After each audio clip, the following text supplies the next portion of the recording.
Hey guys, it's Jess and I'm excited to share a mixed media scrapbook layout with you today. I'm going to be featuring some items that I got from scrapbook.com. I've got a few different ink pads, a stencil, and a couple of the new exclusive stamp sets that I'm going to be showing you today. I hope you really like the project that we end up with. I kind of started without a real solid idea of where I wanted to go with this, and I have to say that I'm actually really excited with how it turned out, having had no real plan for where I was going. Sometimes I create my best work, or at least my favorite work, when I just fly by the seat of my pants and kind of let things go and develop as they are naturally. So if you struggle with trying to come up with something or you can't see a vision, just start making something and see where it takes you. I'm using some of these exclusive hybrid inks from scrapbook.com. So I've got the Parisian purple, the orange cream, the Oasis, and the candy shop pink. I really like these colors and they all work super well together. I was able to blend them really seamlessly. I'm using the String Lights stencil. This is kind of a larger stencil from scrapbook.com. It's definitely larger than a card size stencil would be, like the normal kind of like 4 1/4 by 5 1/2 size. So I like that it's a little bit larger, especially for when you're doing a scrapbook layout like this. And I am using the domed ink blending tools as well. So this has like the wooden handle of the blending tool, and then the foam part of it is domed so that it prevents you from getting harsh lines from your ink blending tool, which I think is really cool. Now, the only thing to keep in mind when you're using those blending tools is make sure that you use a light hand. I am a bit heavy-handed, and you definitely don't need to be with these. They do the work for you, and you just don't need to do that. It's definitely a learning curve for me, being used to using the older styles. So this was definitely something that was good for me to practice. All right, so now I'm turning the stencil sideways and I am adding in some black paint. This is Dina Wakley's black acrylic paint. You could totally use black ink for this as well. I don't really know why I chose paint. I just did. You could totally use ink. It would be a lot less messy, and sometimes that's really awesome. It took me a long time to clean the stencil, so next time I might just stick with the ink. All right, so the next step here for me was to add a little bit of dimension and texture to my layout. So I'm adding in this stencil from Dilutions called Shutters. This comes in two sizes. There's a large and a small. This one is the small size. It's around 5 by 7. I really like this stencil, and I think I'm going to be using it a lot for different layouts. I just really like the wonky sort of little rectangles. They're cute. So with that, I'm using some texture paste. This is from Ranger. It is opaque and it's matte, so it's not going to be shiny. It's just kind of like a flat, dull, raised texture on my layout. I'm doing what feels to me to be kind of random, but I'm trying to keep those areas of texture paste on top of where I already had ink blending, and maybe go just a little bit off, but make sure that it overlaps and there's not any of those areas like kind of just hanging out by themselves. All right, so you do want to wait and let that dry. It doesn't take too long, especially if you don't put it on too thick. Like what I was doing was with the media spatulas from Nuvo and Tonic, and those put it on fairly thin. If you were doing a thicker layer, you may want to wait longer for it to dry, or you could use a heat tool to dry it as well. Once it's nice and dry, then you can go ahead and apply color, paint, liquid, anything over top of it. Some of it may absorb into that, and some of it may kind of just go around the colored area, or go around and color the areas around it. So I decided I was going to go ahead and add in some letters here. This is from the Bold Caps Alphabet Stamp Set from scrapbook.com. This is an exclusive stamp set from them, and I'm really digging it. I like that you can either fill them in yourself or just leave them blank. You could use this to create your own sentiments, your own title for a scrapbook page, or like even if you were making a card, you could spell out your own words or personalize things, which I think is really cool to have that ability. So I'm using the scrapbook.com hybrid black ink here to apply my stamped images. I am again just kind of doing like a whimsical sort of random feeling, random letters. They don't spell anything. I tried to make it like for sure that they wouldn't spell anything, so that there wouldn't be like any, oh, is that a word? Maybe, what does that say? So I tried to make it just really random. And then I went ahead and added in some numbers as well, again, just to kind of intensify that whimsical and random sort of feel. The photo that I chose for this layout is a photo of my two boys. This was a while ago when the photo was actually taken, like over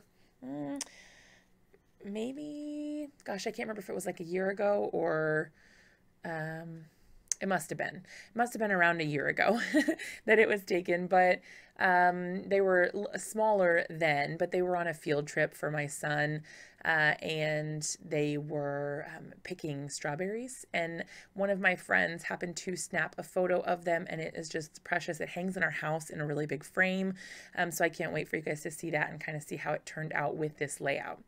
All right, so earlier I mentioned that once your texture paste dries, you can add in some color over top of that. I chose to do that with some Distress Oxide sprays. So what I'm doing here is spraying the Distress Oxide spray onto a piece of plastic and then spritzing it with some of the Distress sprayer just filled with regular clean water, and then plopping or ink smushing that ink onto my layout. I feel like this gives you a little bit more control and allows you to kind of see where you're going to be putting your color rather than turning the layout over on top of the ink and just kind of like smushing it that way. I just feel like this gives me a little bit more control, and I like that. Then I took my paper towel and used the ink that was on the paper towel to kind of blend on some color in the areas that I wanted to highlight or accentuate that had that texture paste there.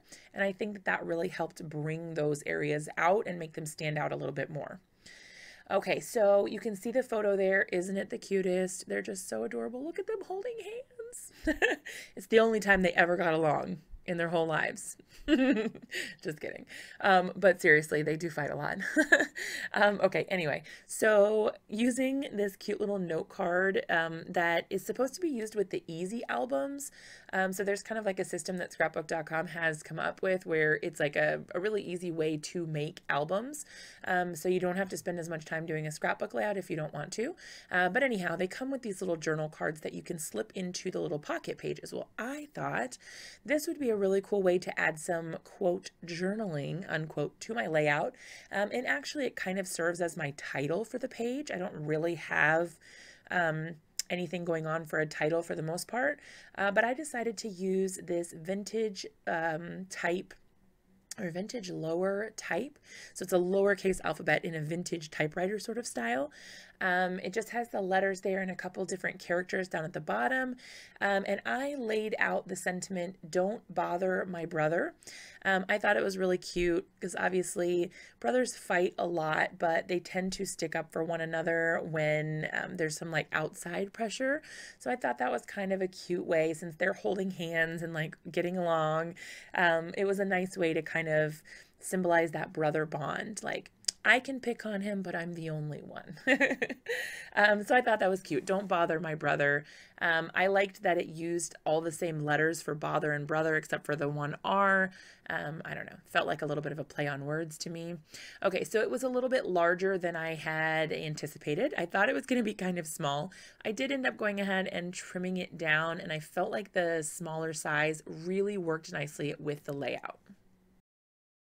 All right, so once I went ahead and trimmed that down, I did try to kind of lay it out and see what things would look like, but I wanted to add in the apostrophe. This particular set doesn't have any punctuation, so I used a little Slick Writer pen to add in an apostrophe, just so that it was grammatically correct. I like that it's sticking out there beside my photo, and this is kind of just me trying to figure out placement. What do I want to do? And again, like I mentioned earlier, this is me really just kind of flying by the seat of my pants and not knowing what I'm going to do next.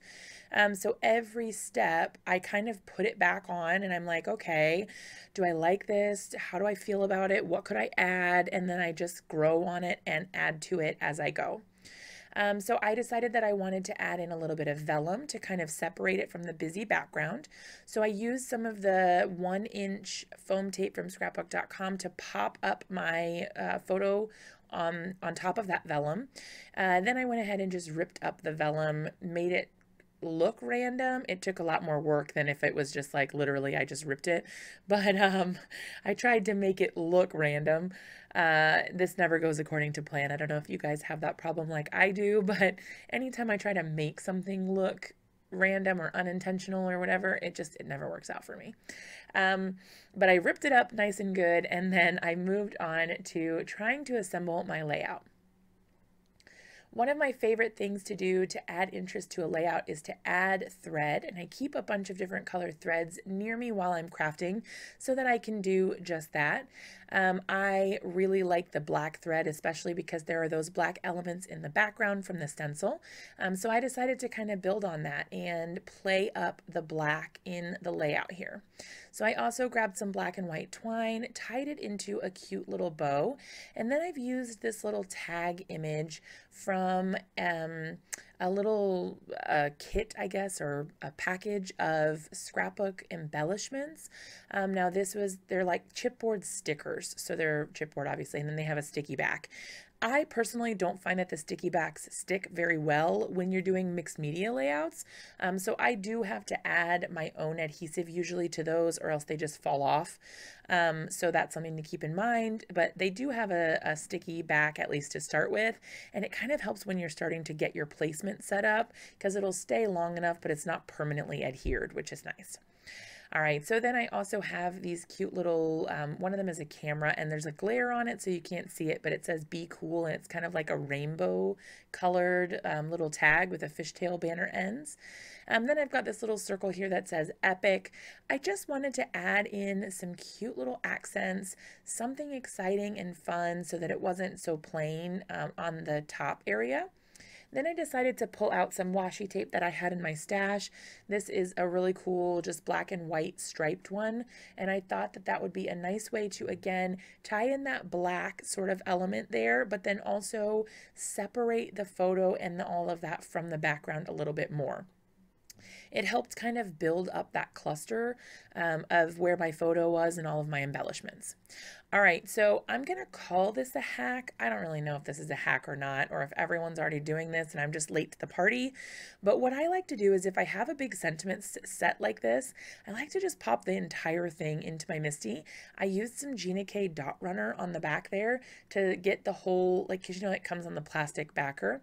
I just like put a little bit of the glue so it would stick to the door of my MISTI, and then I just put it right in and stamped the whole thing.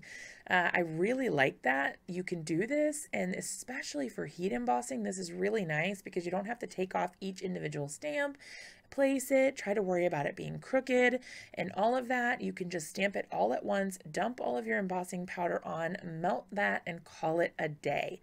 That is definitely a win in my book. I'm going to call it a hack. Let me know in the comments if this is something you've done or heard of already. If I'm just late to the game, let me know. All right, so once I melted all of that embossing powder, I went ahead and cut the sentiments into strips. I'm definitely not using all of those, but I wanted to be able to pick out the ones that I wanted. And then I just tucked the rest of those in the back of the stamp envelope so that I'd have them for the next time. Then I don't even have to spend the time heat embossing them. It's a win. All right, so I was toying around with where I wanted the placement of these to be, and then I decided this little space over here, I want to just fill it with a bunch of little tag stripped sentiments.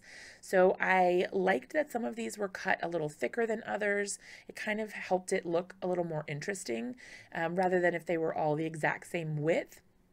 So I just picked some that kind of made me happy. So there's one that says you and me, choose happy, oh so happy, sunny days. And then the last one,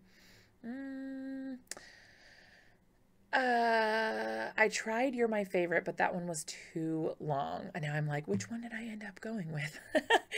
There were so many good sentiments to choose from, you guys. I think it was XOXO is the one I ended up using. We'll see here in a second. Ooh, it is. Okay. I liked that it was so tiny and short, you guys. All right, so you can see I'm just playing with the like setup there, and then that really just finished my layout. The only thing I did off camera is I did add some black marble ink spray from Dilutions. I just took off the lid and tapped it over my layout. That is it though, you guys. That's the layout. Let me know what you think about it in the comments down below. I'd love to hear what you guys think. Be sure to subscribe to my channel if you're not already a subscriber. Like this video, like give it a big thumbs up if you enjoyed it, and I'll see you guys in another one really soon.